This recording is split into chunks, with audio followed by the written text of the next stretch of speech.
oníjà kó bá mi jọ. Adala fọkúnrẹ́ rí ọkọ̀ yẹn máa já. Ọbẹ̀ nìkan jà fọwọ́ gbogbo lé lójú o. Agbẹ́nà gẹ̀ǹgẹ̀ fẹ̀kẹ́ lẹ́nu ọ̀ya. Ṣọ̀gá olùkọ́sọ ayé àná o. Iná lójú iná lẹ́nu. Àkàtà yẹ́rìyẹ́rì. Èéfín náà là ń dá láyé. Iná bẹ́ẹ̀ lọ́dọ̀ Ṣọ̀gá lọ́rùn. Àbàbẹ́ la bá ṣe fún Ṣọ̀gá o. Ẹ bá ń pẹ́. Kábíyèsí Ṣàngó Àrẹ̀lú máa bí owó. Kẹwàlú balẹ̀ yìí di fa. Ọkọ̀wé wọ̀lú tá ti ń gbúrò bàtà lẹ́yìn odi. Ságìrì làgìrì ọ̀là kàkà sí gbẹ́dùn lélẹ̀gẹ̀. Òkè kára kẹ́kọ̀ọ́ ró ti sọ lọ́rọ̀ dídì. Kábíyèsí Ṣàngó. Pẹ́rẹ́ ni ìjà máa mẹ́kú láwọ̀ o. Àjà ò lè jìn. Kọ́pọ̀ lọ́jì ní eégún aráàlú lámọ́ onílẹ̀ kòkò ní dárò àgbẹ̀. Bí Ṣàngó bá padà kan èmi ò pa àkan. Bí Ṣàngó pa méjì máa pẹ́ èjì. Ìjà Ṣàngó wù mí ẹ̀rẹ̀ rẹ̀ lọ́wọ́ èmi.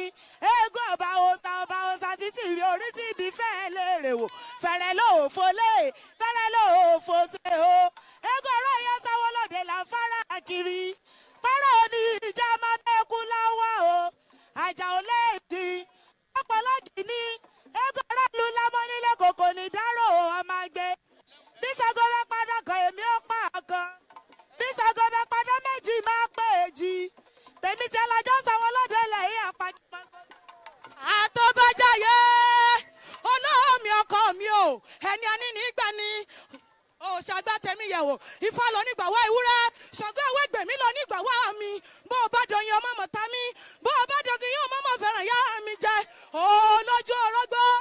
Ẹni ọkọ mi ò pa lọ́dún méje òní ẹrẹ ní fi gbìn yẹn o wèrè ọ̀rẹ́ kọ́ra ìlú tí wọ́n pè ní wèrè ni wọ́n pẹ́ wẹ́gbẹ̀ mí arábájọ́ sí ìbùkìjẹ bí ó panijẹ kúkú panijẹ òkè kára kẹ́kọ̀ọ́ rọ́tí sọ lọ́rọ̀ dídìdìrì.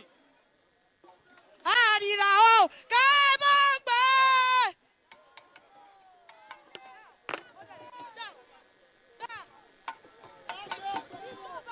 Ọkọ mi ṣeré lẹ́nu ni ìjà Ṣàngó wù mí ẹ̀rẹ̀ rẹ̀ lọ́wọ́ èmi kòkòrò ó fi jọ ṣàyọ̀ o. Ẹ ṣé o ẹ jẹ́ máa sọ̀kalẹ̀ bẹ́ẹ̀ ẹ jẹ́ máa sọ̀kalẹ̀ bẹ́ẹ̀ èmi gánà lè yọná lẹ́nu ẹ jẹ́ sọ̀kalẹ̀ bẹ́ẹ̀ Engineer Kenneth. Olóyè Àṣàbí. Lánàá. Olóyè. Lánàá. Àtìgbà takàndé ti dé kó ta ló dá ẹ jẹ́ sọ̀kalẹ̀ bẹ́ẹ̀. Ìyá àkàndé ti dé kó ọ̀ní. Ìyá àkàndé ti dé kó ta ló fẹ́ sọ àkàndé ọ̀dà. Ẹ ṣé o. Ìgbà mi ti dé kó ta ló fẹ́ sọ àkàndé ọ̀dà o. Ìyá àkàndé ti dé kó. Let's talk about Olojo Festival and the Adeare. Ẹ ṣé ẹ̀yin onílù. Ladies and gentlemen, Ẹ ṣé. very soon, our father, Onirisha, will be going into the sacred house. He will be proceeding.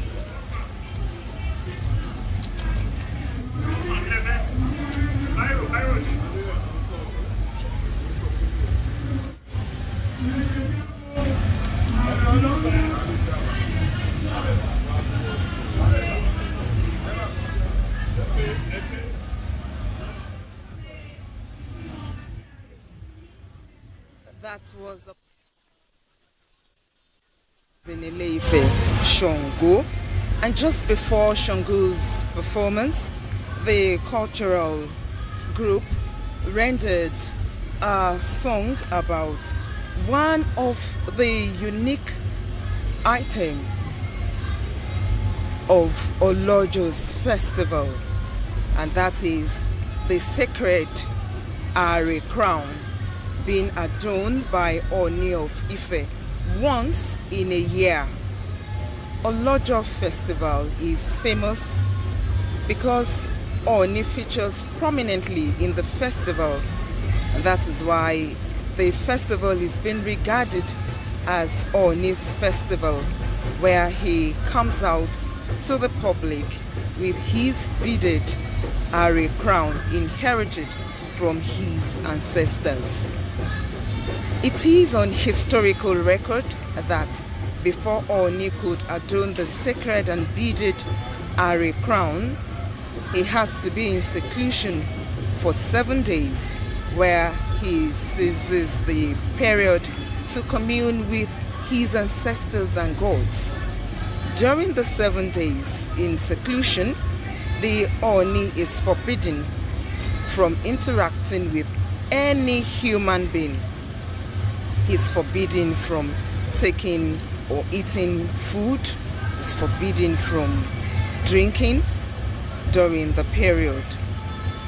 It is a time when sons and daughters of Ife set aside religion and rejoice together to celebrate the unique festival with their royal father, the Oni of Ife, Oba Adeyeye Ogunwusi Ojaja II, the 51st Oni of Ife. The Oni Arole Oduduwa has gone into a 7-day seclusion, during which he prayed and fasted for everyone, the kingdom of Ife. He prayed for Yoruba race, he prayed for Nigeria and the entire global community. On day 6 of seclusion, the Oni, who is also regarded as the Arole Oduduwa, comes out to bless people, and then he goes back to prepare for other vital parts of the festival, particularly the Are Crown procession the next day, which is today. It usually falls on a Saturday in the month of September or October every year. This powerful tradition draws thousands of spectators and participants, as we have been witnessing, from across the Yoruba nation and beyond. The Are Crown, which is synonymous to Olojo Festival, is a special crown that is believed gave birth to other crowns in the world. It comes out only during Olojo Festival in ILE-IFE to bless the world. In the uniqueness of the Are crown, the crown draws atmospheric reactions, including sharp weather changes, and that has been noticed here whenever it comes out only during Olojo Festival, and the crown weighs 50 kilograms or even more.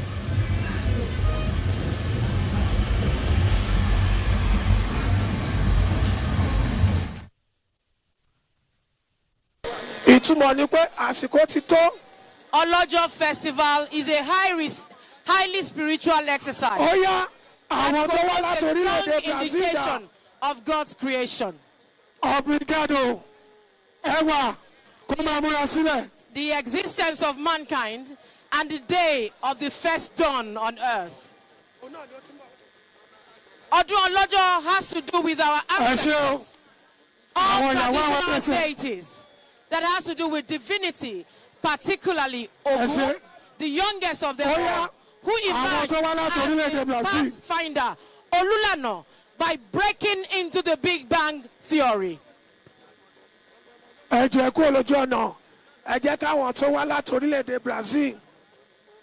Proven scientifically globally.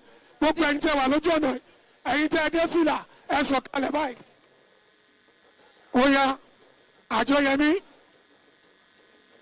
ẹ bọ́ síwájú ẹ máa sọ Brazil máa tú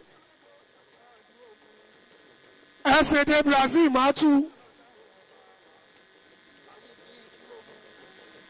Proven scientifically globally, the Big Bang Theory was the first light struck in the world, and it is at the spot where Ogun, the deity, spotted it right at the roundabout.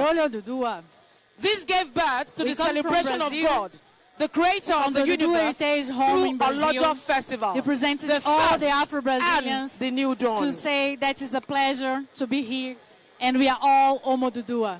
E chegam, babami, cabecio. Obrigado, thank you, Brazilians, thank you very much. Cabecio. We appreciate you. Cabecio, Onirixá, Babanquinho, Ibão, todo o Babani é Brasil, Machirale, Babani é Matide. saúde o nosso rei, do qual tem a responsabilidade de levar a dearé e abençoar todos os seus filhos. É We are chegando, saying thank you here for that we are coming. taking the responsibility to pass the message of Adeare to all your sons in Brazil. Thank you so much, Kabiesi. Asheo.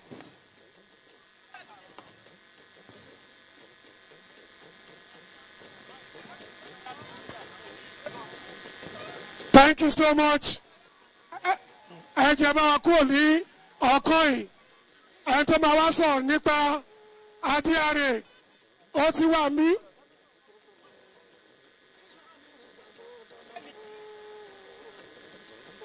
Ẹ ṣe ẹ jẹ́ kán ráàyè kọjá. Mr. Ruben, please.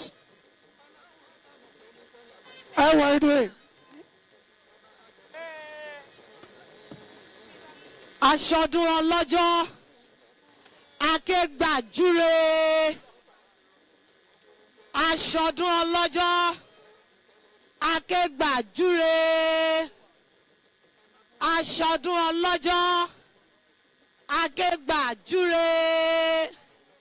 Kábíyèsí, kábíyèsí, kábíyèsí. Olórí aládé gbogbo, ọlọ́fin àdìmúlà, ọ̀ọ́ni ẹ̀rù jẹ̀jẹ̀. A kì í dúró kí wọ́n nífẹ̀ẹ́ ọ̀ọ́ni, a kì í bẹ̀rẹ̀ kí wọ́n nífẹ̀ẹ́ òòyè. Kò dúró kò bẹ̀rẹ̀ ni wọ́n kí wọ́n nífẹ̀ẹ́ òòdáyé. Níbi ojúmọ́ ti gbé mọ́ wá, igúnnugún kàngẹ́ kàngẹ́, igún bà lórí òrùlé. Igún ilé ọ̀ni ò gbọ́dọ̀ gbẹ́bọ́, àkàlà ilé ọ̀ni ò gbọ́dọ̀ gbètùtù. Ibi ayé bá ti bágún wọn ti ń ṣegún lóore. Àkàndé ọ̀lẹ́wà lówó, ọkùnrin rọ̀gbọ̀dọ̀. Awo bí àtẹ àkún, jìgbìnì jìgbìnì bí àtẹ ẹlẹ̀kẹ̀. Alówó kó èbó tó dé, èbó tún dé owó ọ̀hún pọ̀ sí i.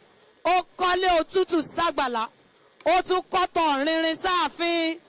Ọ̀ọ́nìrìṣà, ọmọ ẹlẹ́ṣin mẹ́rìndínlógún, mẹ́jọ ń jẹ kó, mẹ́jọ ìyókù ò jẹ́ àlàká, ọmọ àpáàrà. Ibi tá a wí ládé yìí, ọ̀rọ̀ bù ṣe, Adéarè, adé ìṣẹ̀ǹbáyé, adé àwọn ọ̀ní àgbààgbà, adé olódùmarè, adé ayé àti ọ̀run. Adéarè máa jáde. Ṣé gbogbo wa ò gbàgbé lágbàáyé? Ọ̀pọ̀lọpọ̀ ọjọ́ ni bàbá wa Ọọ̀ni ẹ̀rù jẹ̀jẹ̀ ni wọ́n fi wọlé sí ìlú Òfì nínú ìrìn àjò àìjẹ́ àìmu pẹ̀lú àwọn onílẹ̀ láti wúre fún gbogbo àgbáyé àti gbogbo adúláwọ̀. Kéku ó ké bí eku, kẹ́yẹ ké bí ẹyẹ, kọ́mọ èèyàn ó fọhùn bí èèyàn, káboyún ilé bí wẹ́rẹ́, káwọn àgàn tọwọ́ àlàbòsò. Nítorí wa ni bàbá ṣe lọ. Adúpẹ́ lọ́wọ́ Elédùmarè tó jẹ́ kí bàbá jáde láyọ̀. Èdùmarè ò jẹ́ kí wọ́n fàyà dí. Èdùmarè ò jẹ́ kí wọ́n fọmọ dí. Èdùmarè ò jẹ́ kẹ́mi àwọn tìká lára wọn kó lọ sí. Adúpẹ́ lọ́wọ́ Elédùmarè. Àkókò tá a wí ló dé yìí, ojú ọjọ́ máa yí padà. Adéarè máa jáde. Ẹ jẹ́ kí gbogbo wa ká wà ní ìfọ̀kànbalẹ̀, ká máa bá Elédùmarè sọ ohun tá a fẹ́, ká bá Elédùmarè sọ ohun tó wù wá, nítorí pé adániwáyé ti fún wa lárólé Oòduà Ọọ̀ni ẹ̀rù jẹ̀jẹ̀. And for the benefit of those who are watching us abroad and who does not understand the most beautiful language in the world, which is Yoruba, ladies and gentlemen, we are going to say this in English for the next few minutes. The Asian Olojo Festival is a highly spiritual experience that connotes a strong indication of God's creation, existence of mankind, the day of the first dawn on earth. Ọdún Ọlọ́jọ́ has to do with our ancestors are traditional deities that has to do with the divinity, particularly Ogun, the youngest of them all, who emerged as the pathfinder, Olulano, by breaking into the Big Bang Theory.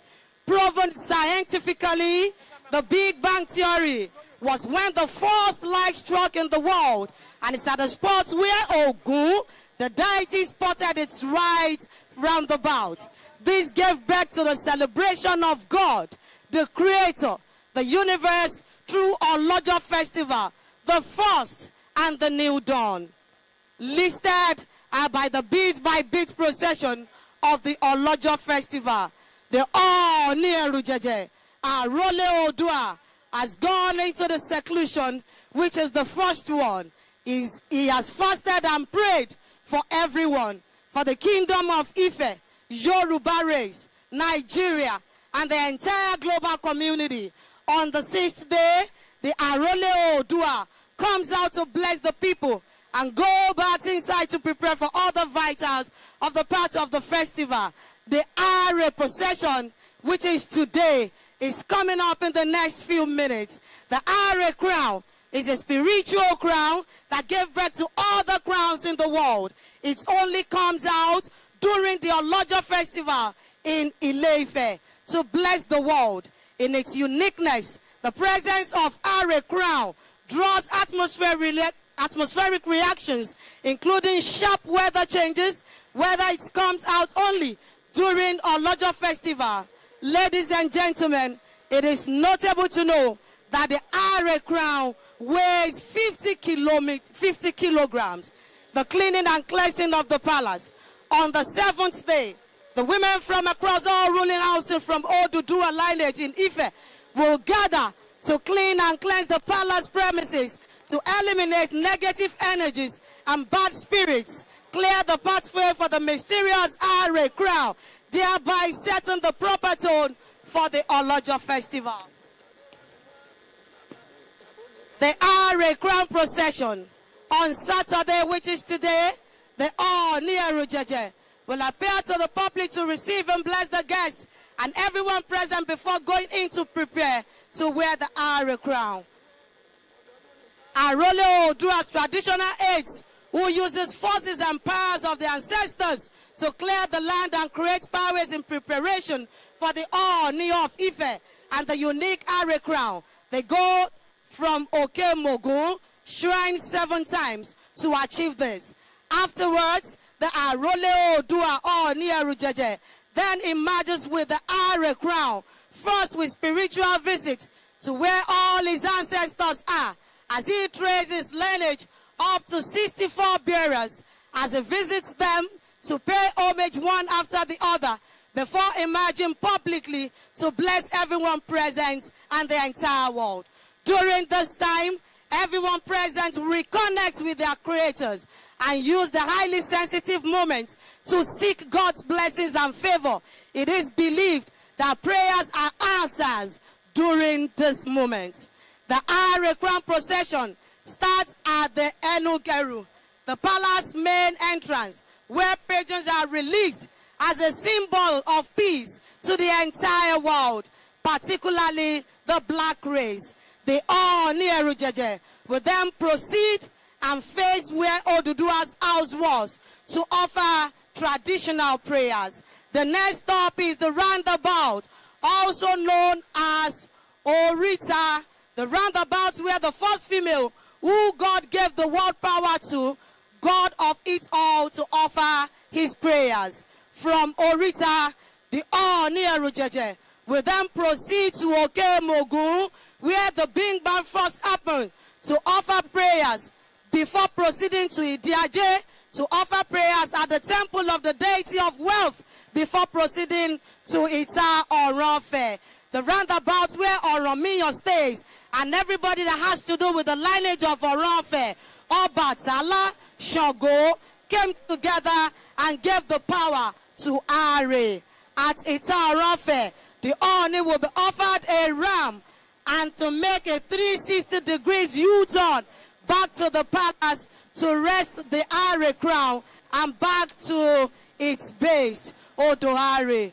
kábíyèsí kábíyèsí kábíyèsí.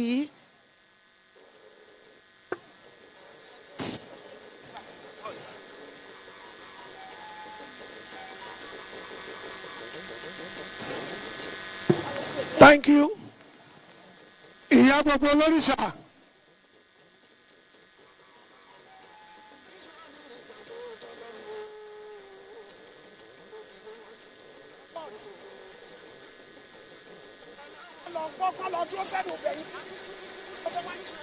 ìlànà ìrìnsàgbé fọlọ́hún o tó fi gbé wọn sípò láti kékeré ọlọ́run ọba mọ̀ pé ní Ẹ ṣé o, ẹjọ́ DJ. Lẹ́yìn eléyìí àwọn Ṣàngó fẹ́ kí bàbá kí àwọn Mọ́remí Queens dà.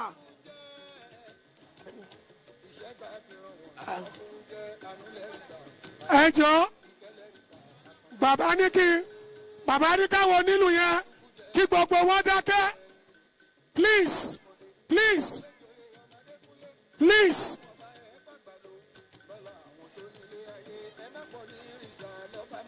Bóyá ìyá gbogbo ẹ ṣé o, ibi tí ẹ máa gbà ní ibi ilẹ̀ máa gbà. Ọjà àwọn oníṣàngó, oyè oníṣàngó. Àwọn Mọ́remí Queens dà.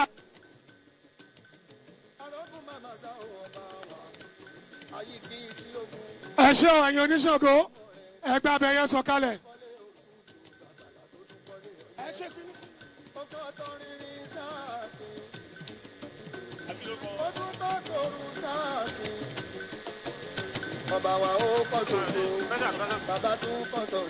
Lukman Ayodeji Ṣàngó of Africa kò gbàgbé ibi tó ti ṣẹ̀. Ó ní special adviser to the governor on cultural affairs. Ẹ ṣé o. Please. Ó yẹ ya fọ́tò kí àgbàbí sọ̀kalẹ̀.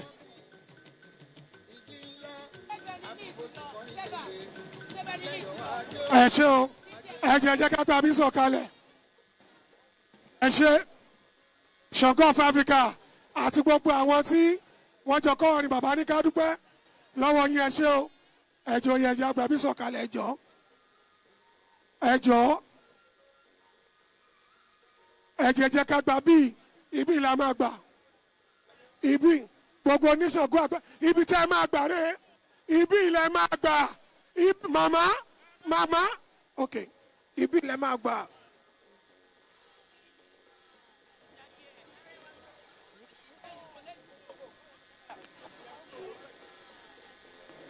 hello àwọn ọmọ rẹ̀ mi.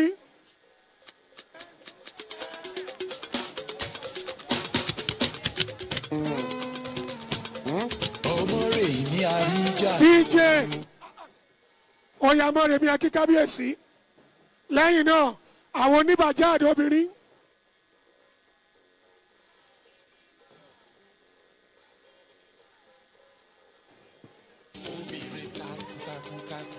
Ẹ ṣé bàbá wa Gbẹ́ngà Adéfáyè President IFE Development Board.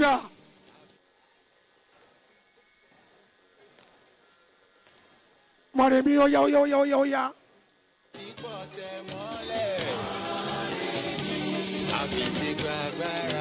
Mọ́remí ẹ ṣé o. Ó yẹ jẹ́ ká gbàbí sọ̀kalẹ̀. Thank you. Bàbá wa Gbẹ́ngà Adéfáyè President IFE Development Board. Bàbá ní kẹ́ sọ̀rọ̀. Ẹ ṣé o.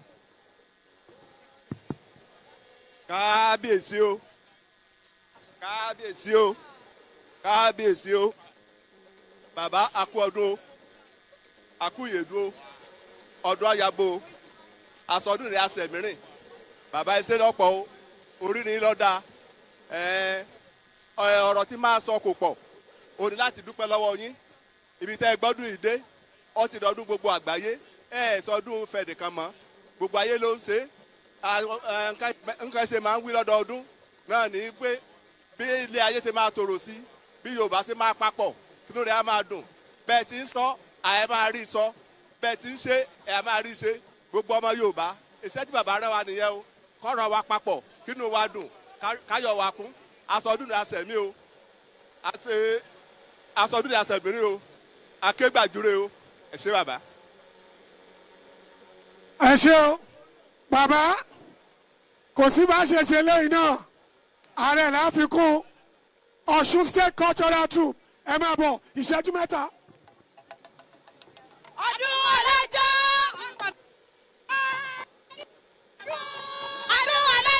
ọ̀gá pàtàkì ló jẹ́ nínú ọdún nílẹ̀ Yorùbá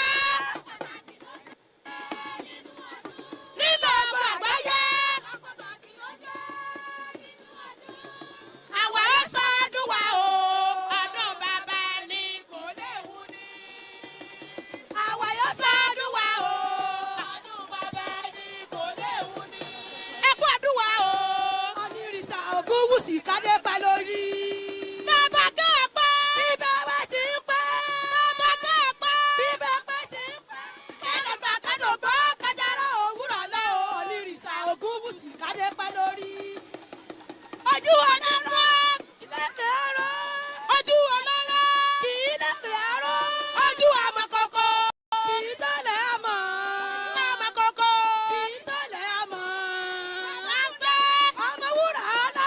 ẹni ìtàn ọ̀kadà ọmọ Ògúnwùsì.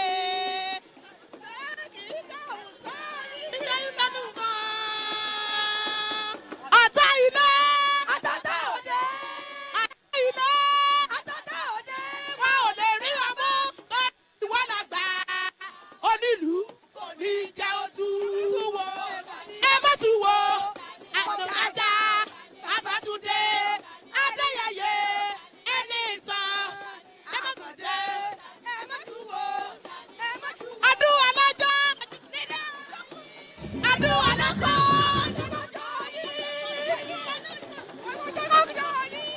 ọdún ọlọ́jọ́ afọ̀jọ́kọjọ́ ọdún Ògún ọdún Ògún kábíyèsí Adéyẹyẹ Onírìsà olórí aládé kábíyèsí o. Yes, we're still at the Oni of Ife's Palace, where the Olojo Festival is very much ongoing. It's a Thanksgiving time. It's a celebration of creation. I have with me Dr. Adisa Ogunfolakon, a professor of archaeology and an expert in culture and tourism.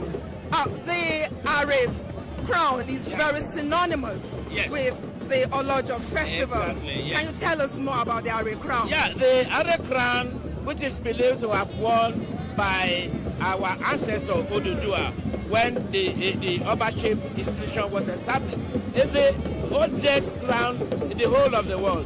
It's the oldest and that has the spiritual power, because the making of the crown, according to our fathers, they have to use 200 of things.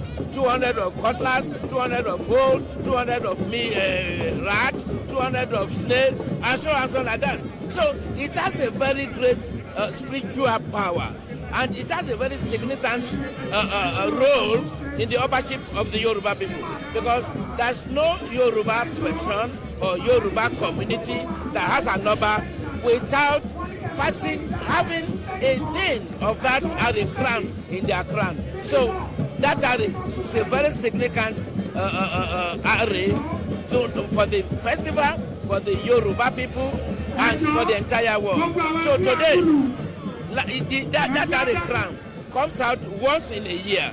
And as you can see, everybody come here from all over the world.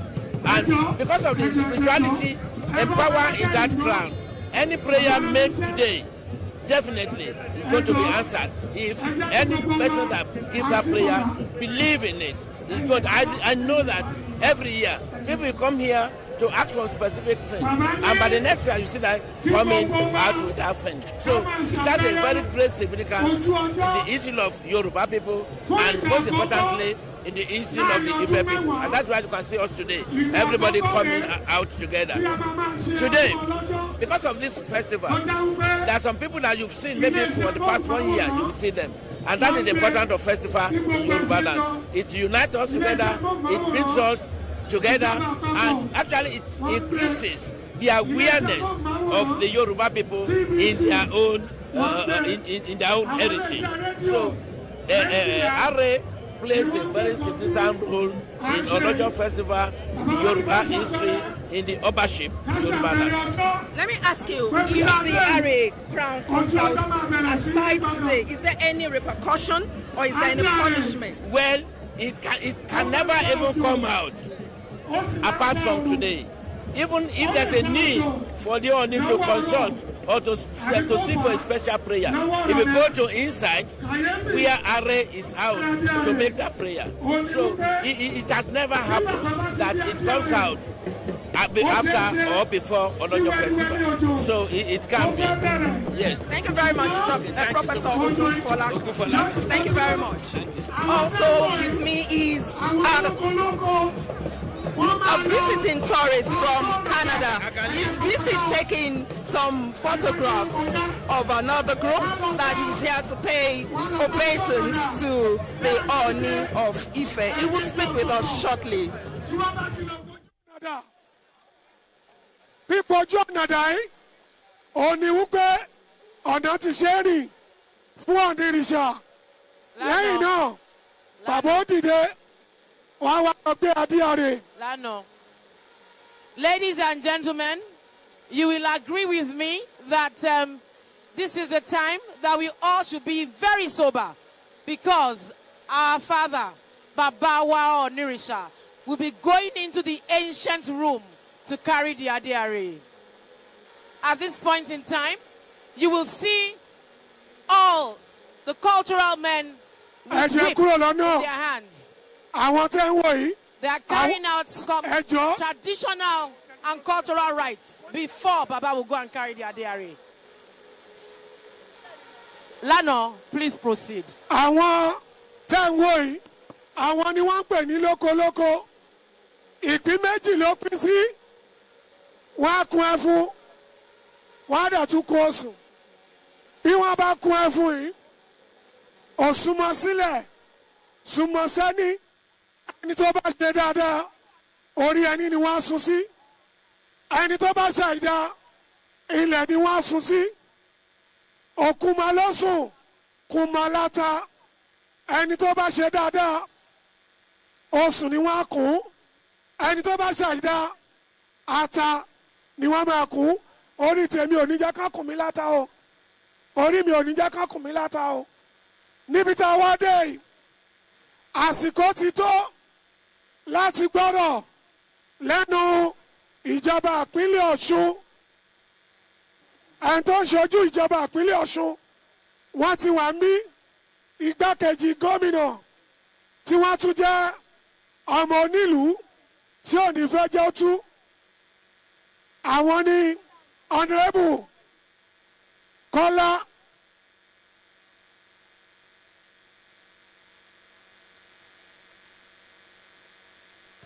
Honourable Kọ́lá Adéhùsì. At this point, we'll be hearing goodwill messages from the Deputy Governor of Osun State in the person of His Excellency, Mr. Kọ́lá Adéhùsì. Thank you very much for being with us, sir. We appreciate your presence.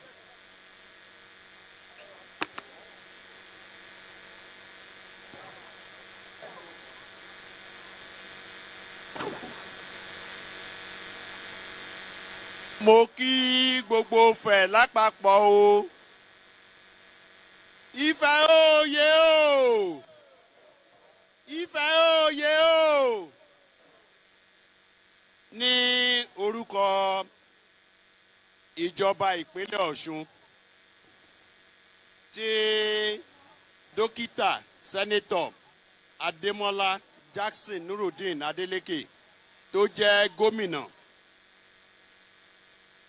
ó wu àwọn náà kan wà níbí ní ọjọ́ tòní fún ayẹyẹ ti ọdún ọlọ́jọ́ ṣùgbọ́n gẹ́gẹ́ bí ẹ ṣe mọ̀ pé ọ̀rọ̀ ìjọba káàkiri ni ó ní ò jẹ́ kí ọ̀gá mi wà mí lónìí mo wá kí bàbá wa jẹgbìnìbí àti àkún bàbá Adéyẹyè ẹni ìtọ̀gúnwùsì kábíyèsí mo kí fọ́dún ọdún ni o ẹ ṣe ọ̀pọ̀lọpọ̀ ọdún bàbá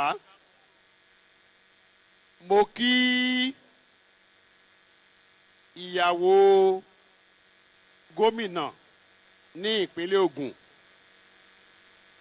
nígbà kan rí yèyé mo kí ẹ kú dìde tí ẹ wá yẹ wá sí ní ìlú Ilé-Ifẹ̀ lónìí mo kí sẹ́nitọ̀ wa Ìyọ̀lá Omíṣore mo kí gbogbo ọmọ ilé ìgbìmọ̀ asòfin tó ga jù ní ìlú Àbújá tó wà níkàlẹ̀ níbí lónìí èmi ni sẹ́nitọ̀ ni èmi ni rep ni mo kí gbogbo yẹn kú jókòó mo kí gbogbo ọmọ ilé ìgbìmọ̀ asòfin ti ìpínlẹ̀ Ọ̀ṣun tí àwọn náà wà níkàlẹ̀ lónìí mo kí bàbá mi pàtàkì the aṣíwájú of the source bàbá Chief Alẹ́ Dúdúyẹmí ẹ pẹ́ fún wa o. àṣẹ o. mo kí gbogbo ládéládé tó wà níkàlẹ̀ pátápátá torí àkókò mi ò lè máa dárúkọ níkọ̀ọ̀kan mo kí gbogbo olóyè pátápátá tó wà níkàlẹ̀ ní ibi lónìí mo kí ọmọdé mo kí àgbàlagbà mo kí ọkùnrin mo kí obìnrin a kú ayẹyẹ ọdún ọlọ́jọ́ tòní o gbogbo Ifẹ̀ ṣé èní yẹ wá bá àbí ò yẹ wá ẹ wo gbogbo wa bá a ṣe dúró ta kàn dúdúdú látàárọ̀ mo kí gbogbo lẹ́gbẹ́lẹ́gbẹ́ tẹ wà níkàlẹ̀ o àsọdúnmọ́dún la wo àsọdúnmọ́dún àsoròmorò la wo àsoròmorò bá a ṣe ti ọdún ní gbogbo ala máa péjú ṣe tẹ̀mí o láṣẹ Olódùmarè ọ̀rọ̀ mi ò ní pọ̀ bí ó ṣe pé gómìnà ní pé kí n kí gbogbo ọmọ bíbí ìlú Ilé-Ifẹ̀ pátápátá mo kí yín lórúkọ gómìnà ìpínlẹ̀ Ọ̀ṣun ọ̀rọ̀ mi ọ̀rọ̀ àwa olóṣèlú ló máa dálé lórí ẹ jọ̀wọ́ mo fẹ́ bẹ̀ wá ní tilé toko ẹgbẹ́kẹ́gbẹ́ tá a bá máa ṣe ẹ̀yin bàbá ẹ̀yin ìyá wa lẹ́bọ̀ lẹ́ní àtọ̀tún àtòsì lẹ́yẹlé fi ń kórè wálé ẹ jọ̀ọ́ mo fẹ́ bẹ̀ wá kí ìlú Ilé-Ifẹ̀ lè dàgbàsókè gbogbo àwa olóṣèlú gbúdọ̀ fọwọ́sowọ́pọ̀ eléyìí ló máa mú kí ìdàgbàsókè kó dé bá ìlú Ilé-Ifẹ̀ tí ẹ bá wo orí ìjókòó ń bí ẹ rí èmi àti sẹ́nẹ́tọ̀ Omíṣore àjọ ń sọ̀rọ̀ àjọ ń ṣeré pa ibi tí àlàáfíà ti lè wá nìyẹn tí a dẹ̀ fi lè mú kí bàbá wa kí ó fi ọkàn balẹ̀ lórí àpèrè baba ńlá baba wọn yìí ṣùgbọ́n tí a bá ní pé a fẹ́ máa bára wa jà kò sáǹfààní ń bẹ mo fẹ́ bẹ̀ wá ní orúkọ bàbá wa àti ti ọdún ọlọ́jọ́ ti èní tá à ń ṣe ẹ jẹ́ ká fi ọmọlúàbí ṣe òṣèlú tá à ń ṣe nílùú Ilé-Ifẹ̀ a ti ṣe rògbòdìyàn kọjá sẹ́yìn kò pé wa rárá mo wá fi àkókò yìí mo fi bẹ̀ wá lọ́mọdé lágbà lọ́kùnrin lóbìnrin ẹgbẹ́kẹ́gbẹ́ tá a bá máa ṣe ẹ jẹ́ ká wo bí a ṣe fẹ́ fi àǹfààní ẹgbẹ́ tá à ń ṣe tá a fẹ́ mú wá sí ìlú Ilé-Ifẹ̀ nítorí ṣe pàtàkì jù nìyẹn o ṣùgbọ́n tí ẹ bá fẹ́ sọ di rárá èmi ò bá ọ̀tún ṣe èmi ò bó sì ṣe a máa sọ àǹfààní tó pọ̀ jù ní ìlú Ilé-Ifẹ̀ lẹ́ẹ̀kan sí i ẹ mọ̀ pé àsìkò òṣèlú tún ti ń sún mọ́lé báyìí gbogbo àwa ọ̀dọ́ pátápátá ẹ jọ̀wọ́ mo fẹ́ bẹ̀ wá dàgídíjàgan rògbòdìyàn kò lè gbé wa débi kankan o ìwọ tí wọ́n bá bẹ̀ níṣẹ́ ẹrú sọ pé ò jẹ́ iṣẹ́ ẹrú o a ti bára wa jà tó nífẹ̀ẹ́ a ti bára wa jà tó ní ìpínlẹ̀ Ọ̀ṣun kò yẹ kó sí rògbòdìyàn kò yẹ kó sí wàhálà mọ́ rárá ẹ rí i pé mò ń pariwo lórí àwọn olóṣèlú ìdí tí mo fi ń sọ ó yé mi o torí gbogbo wa là ń gbàdúrà pé ní ọdún tó ń bọ̀ kájọ jókòó ká tún jọ ṣe ọdún ọlọ́jọ́ báyìí. kàṣẹ. tí wàhálà bá wà á lè jókòó báyìí ká ṣọdún ọlọ́jọ́. mo bẹ̀ yín ní orúkọ tí a rè tí bàbá máa gbé jáde láìpẹ́ yìí ẹ jọ̀wọ́ ẹ jẹ́ ká na sùúrù sọ̀rọ̀ wa o ẹ jẹ́ ká na sùúrù sí o gbogbo ìṣòro pátápátá mo kí yín o ọdún ní àṣeyíṣẹ́ mi ni o àṣẹ lórúkọ gómìnà mo kí gbogbo wa pé àsọdúnmọ́dún làsọdúnmọ́dún àsoròmorò láwọ àsoròmorò àṣẹ mi o tayatọmọ ẹ ṣé o ẹ kú jókòó. Thank you very much sir ẹ ṣé gan ẹ bá wa pàtẹ́wọ́ fún wọn. ẹ jẹ́ bá wa pàtẹ́wọ́ fún gbákejì gómìnà.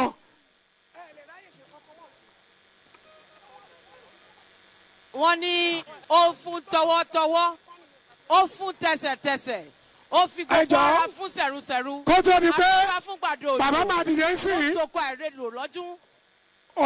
olóyè. ẹbọ làwọn ní ọmọ. a kí gbogbo lórí bàbá wa. àgbàdo mú toko bọ̀. bàbá wa kábíyèsí. àgbàdo mú toko bọ̀ owó ọmọ.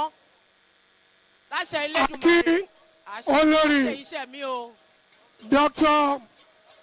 Elizabeth Ogunwusi ẹ káàbọ̀ síbí a kí olórí Fọláṣadé Ashley Ogunwusi ẹ káàbọ̀ síbí a kí olórí Dr. Tèmítọ́pẹ́ Nítọ̀ Ogunwusi ẹ káàbọ̀ síbí a kí olórí Olúwatóbilọ́ba Ogunwusi ẹ káàbọ̀ síbí a kí olórí Barrister Adédọ̀kẹ́ Ògúnwùsì ẹ káàbọ̀ síbí ó yá ẹ̀yin lọ́wọ́ ẹ lọ kí bàbá.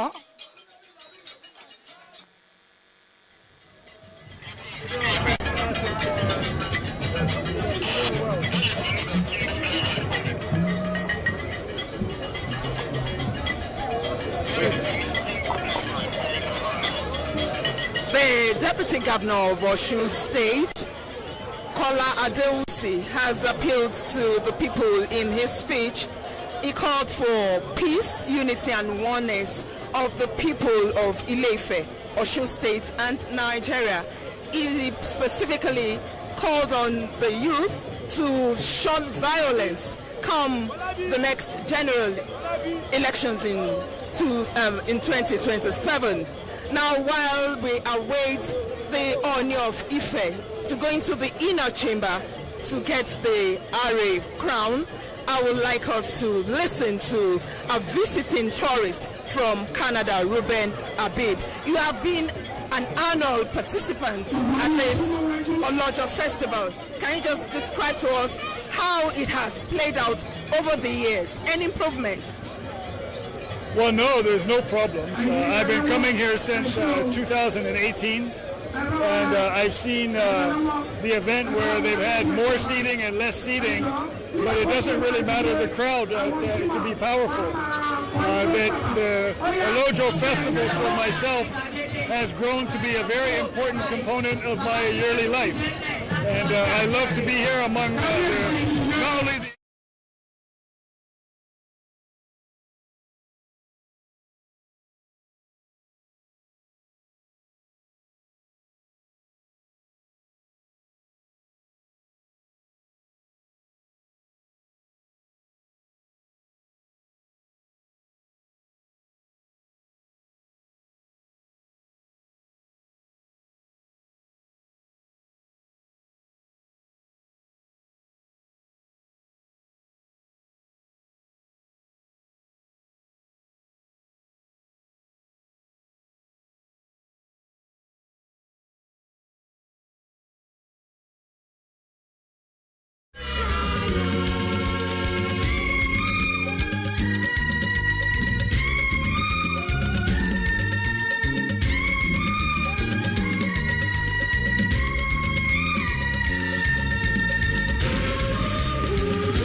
Kukushi.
ìyálòde fún mi láyínká.